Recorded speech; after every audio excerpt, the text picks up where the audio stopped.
Going into week 4 against the Rams, the Colts made some very interesting moves in terms of their roster, in terms of elevating guys to the active roster, putting a guy on the practice squad and releasing somebody from the practice squad. And the implications from all these moves is what we're going to talk about. Okay, we're going to talk about DeForest Buckner. We talked about the injuries earlier in the video. We'll talk about and mention DeForest Buckner here in a little while. But what we have going on here is Ike Bodiger, the guard, is being elevated to the 53-man roster. He was elevated last week as well. And with this being his second elevation, they'll be able to elevate him again next week if they need to or if they want to. And that'll be his last elevation before they would have to sign him to the 53-man roster. Right. And a guy that's already had his 3 elevations that they had to make a decision on was going to be Juwan Winfrey. And was he going to stick to the 53-man roster? And at the end of the day, that did not happen, at least not yet, right? But we know that Amari Rodgers has been on the practice squad. He's just been chilling. And with the way Isaiah McKenzie has been in the return game, it makes sense for them to bring up Amari Rodgers, which is exactly what they're doing this week. He's getting elevated from the practice squad. So Amari Rodgers is probably going to be the punt return guy, right? On the depth chart, going into this weekend, it was Dallas Flowers overtook Isaiah McKenzie as number 1 on the punt return depth chart. But now with Amari Rodgers coming up, he's probably going to slide into that role, right? Any kickoffs that happen are getting fair caught or touchbacks anyway. So Dallas Flowers isn't really going to do anything there, even though he could, right? I think the average for his career is like 30 yards per return, like 30.8 or something like that. So he's really good at it, but there's no reason to return anymore. So Dallas Flowers not going to be returning. If I had to guess, it'll be Amari Rodgers, and we'll see if he can slide in to a wide receiver role, right? Again, with Isaiah McKenzie being the situation that he is, like, does he end up getting overtaken by Amari Rodgers from a receiver standpoint? Do they try to slide him in to getting those, 2, 3, 4 touches a game that Isaiah McKenzie's getting?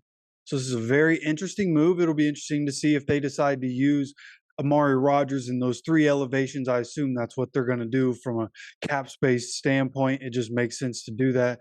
Just elevate him 3 times and then make a decision. I assume that's what's going to happen. And it's no sure thing that he's going to stay, right? But I do think because of special teams utility that Amari Rodgers has, that if a move has to be made, see, this is what I'm thinking. I'll give you some context first, okay? I think they'll use the 3 elevations for Amari Rodgers.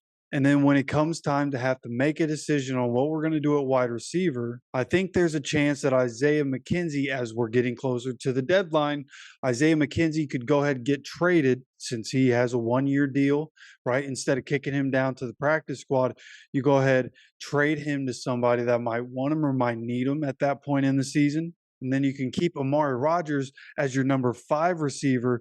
But in this instance, the Colts, another move they made today was adding KJ Hamler to the practice squad. And KJ Hamler is a guy that we've seen make plays in Denver. And that situation didn't work out for him, but he's another exciting playmaker, right? Just like Josh Downs, an exciting playmaker. He's still pretty young. So to have him coming in, it'll be interesting to see what happens going forward. He's got to get acclimated in the system, got to get acclimated with the team, right? But again, I think they'll give him a couple weeks to do that as they continue to use Isaiah McKenzie and as they continue to use the elevations from the practice squad for Amari Rodgers. And then after week 6, that's when we'll see KJ Hamler start to get some game action. They might go ahead and use his 3 elevations before actually signing him to the 53 and before making a decision on Amari Rodgers or Isaiah McKenzie, right? That's another avenue that we could see happen. They keep adding guys to the practice squad and they can just keep using those 3 elevations, right? They could do that all season if they wanted to. I don't really know at this point who else you're going to go out and get. We'd have to examine that and go through that, which is something that I might do. If this is what the Colts are going to do all season and they're going to keep using, what they're given in the NFL rules to their advantage, then, that might be something worth looking into, and I'll do that. But right now, this is the move that I'm excited about. A lot of people on Twitter really excited about this. Colts Nation seems to be just fine with the move of bringing KJ Hamler into the building, and I am too. I think he could be really good for us as a number 4 receiver. somebody that can give Josh Downs a break, or maybe, if he could slide into the slot, maybe we see Josh Downs start to take some of those outside reps, right? We saw T.Y. Hilton in his time with the Colts move from the slot to the outside. I think Josh Downs has the capability to be able to do that. And if Alec Pierce isn't going to get the job done and KJ Hamler can come in and be effective in the slot, then maybe that's the way we go. But again, that's down the road, right? We have the Rams this weekend, and this weekend, DeForest Buckner said we were going to mention him. The reason I want to talk about him is because none of the roster moves that were made indicate that they might sit out DeForest Buckner. And I saw Zach Hicks, who's another beat writer for the Colts, and he was mentioning how he would be shocked if DeForest Buckner were to sit out this game. And I had mentioned in the pregame video about how DeForest Buckner is just one of the guys on the team that doesn't need to practice to be able to play, right? He's a veteran guy. If he needs to rest, let him rest. He'll be good for Sunday. You can trust him on that, even if his reps have to be limited, right? And if his reps are limited, then guess who's behind him, right? You're going to have Taven Bryan coming in. He's more the nose tackle and comes in for Grover Stewart, but you would also have the rookie, Tommy Ade, right? Don't know how to say his name. If you're new to the channel, not going to try to say his name on this channel. We say Tommy Ade. They call him Tommy, so that's what I go with. But he would be coming in behind DeForest Buckner, and I'd be excited to see how he does because in the preseason, right, he was somebody that we had talked about throughout training camp. And honestly, he's somebody that I could see, like, as he develops in his career, being like an Aaron Donald. He's somebody that I've compared to Aaron Donald and what his potential is, right? Aaron Donald's a beast, right? An absolute animal, came into the NFL as an absolute animal. So it might be a little bit of a stretch, right? Aaron Donald might be the best defensive player of all time. But Tommy Ade is a physical freak.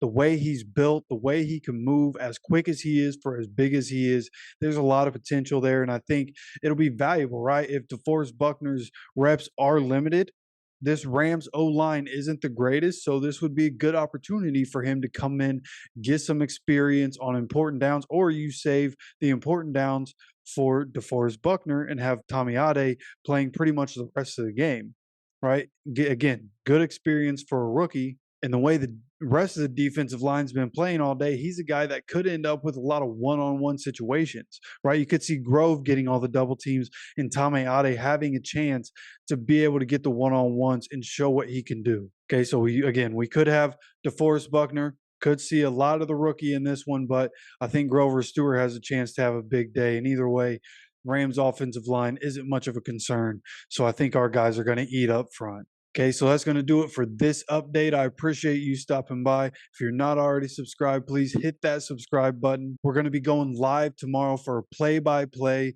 during the game. And if you haven't stopped by on a Sunday yet, just know video might be a little choppy, right? I run this thing on my laptop, but the audio is just fine. All right, and we're going to try to have a good time as we go for a Colts W tomorrow. So please stop on by. I hope to see you guys in the chat. And with that said, as always, take care of yourself, take care of each other, and go Colts.